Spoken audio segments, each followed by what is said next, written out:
everyone, and greeting to listeners. My name is Haritha Loganathan, holding Matrika FTTA 2107013. Today in this video, we are going to present an interesting event that happened in aviation industry, which is hijacking.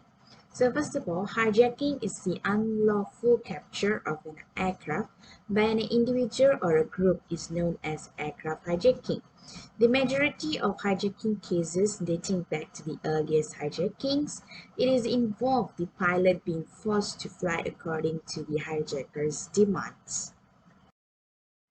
So the hijacking that happened in aviation industry that we're going to present is Malaysia Airlines System Flight 653, which is known as MH653, was a scheduled domestic flight from Penang to Kuala Lumpur in Malaysia, operated by Malaysian Airlines System MAS.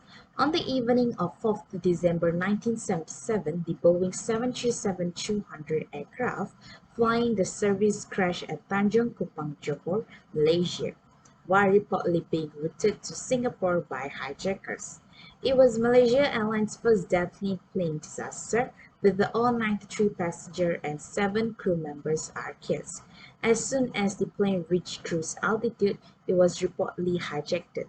The circumstances behind the hijacking and subsequent disaster are still unknown. So, this aircraft hijacking of MH653 will happen at 4 December 1977, which is flight from Penang to Sudan Airport, KL. At 7:21 p.m., the MH653 will departure from Penang Airport to Sudan Airport.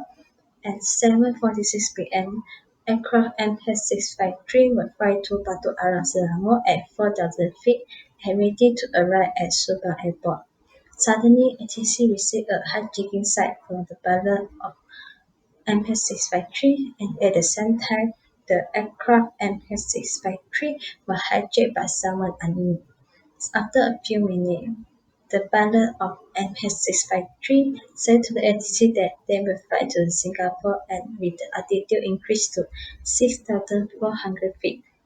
At 8:50 p.m., the sign of MH653 will disappear from the screen, and in the hour, the resident of Tanjung Kupang, Johor, said that they will see an aircraft crash to the ground with a no-stop attitude, and the crash caused humble sound and aircraft with disintegration. So, after the crash, all passengers and crew would die in the crash, including the 3 VIP, which is the Dato' Ali Haji Ahmad, which is the Minister of Agriculture, Dato' Khalid Masud, which is Minister of Public Labor, and Mario Kacha, which is the Appa Santo of Cuba to Japan. So on the investigation, they found out that 2 pilots on the cabin has been shot before the aircraft crash, and they suspect that the hijacker was one of the members of Japanese Red Army, but there were no evidence that showed that the hijacker was one of the members of Japanese Red Army.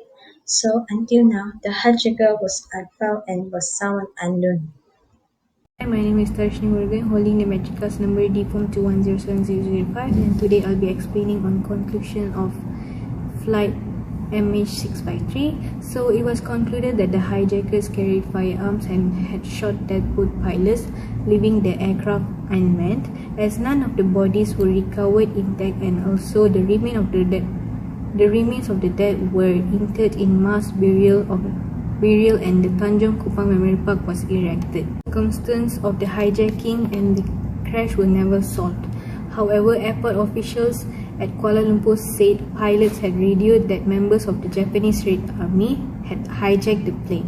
So after the accident, the Aviation Security Unit of the Airport Standard Division of the Department of Civil Aviation was established.